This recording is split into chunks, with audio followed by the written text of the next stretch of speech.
Chapter 48, Nico. Nico wanted to yell, "Time out! Hold it! Freeze!" But he knew it wouldn't do any good. After weeks of waiting, agonizing and steaming, the Greeks and Romans wanted blood. Trying to stop the battle now would be like trying to push back a flood after the dam broke. Will Solace saved the day. He put his fingers in his mouth and did a taxicab whistle even more horrible than the last. Several Greeks dropped their swords. A ripple went through the Roman line like the entire first cohort was shuddering. "Don't be stupid!" Will yelled. "Look!" He pointed to the north, and Nico grinned from ear to ear. He decided there was something more beautiful than an off-course projectile. The Athena Parthenos gleamed in the sunrise, flying in from the coast, suspended from the tethers of 6 winged horses.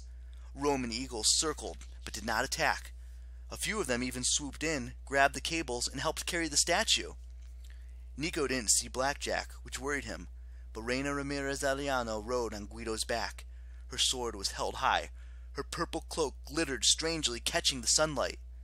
Both armies stared, dumbfounded, as the 40-foot-tall golden ivory statue came in for a landing. "Greek demigods!" Reina's voice boomed as if projected from the statue itself, like the Athena Parthenos had become a stack of concert speakers. "Behold your most sacred statue! The Athena Parthenos was wrongly taken by the Romans. I return it to you now as a gesture of peace." The statue settled on the crest of the hill, about 20 feet away from Thalia's pine tree. Instantly, gold light rippled across the ground, into the valley of Camp Half-Blood, and down the opposite side towards the Roman ranks.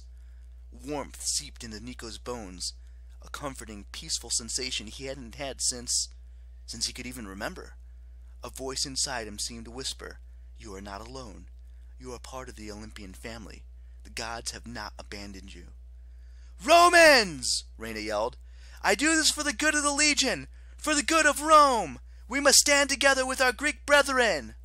"Listen to her!" Nico marched forward. He wasn't even sure why he did it. Why either side would listen to him? He was the worst speaker, the worst ambassador ever. Yet he strode between the battle lines, his black sword in his hand. "Reina risked her life for all of you. We brought this statue halfway across the world, Roman and Greek working together, because we must join forces. Gaia is rising. If we don't work together, you will die." The voice shook the earth. Nico's feeling of peace and safety instantly vanished. Wind swept across the hillside. The ground itself became fluid and sticky, the grass pulling at Nico's boots. "A futile gesture."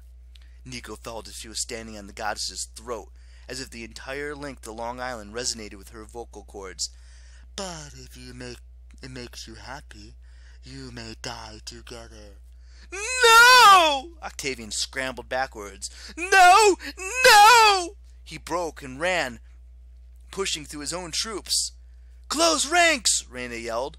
The Greeks and Romans moved together, standing shoulder to shoulder, as all around them the earth shook.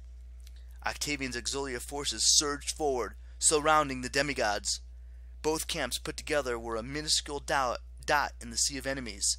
They would make their final stand on Half-Blood Hill, with the Athena Parthenos as their rallying points.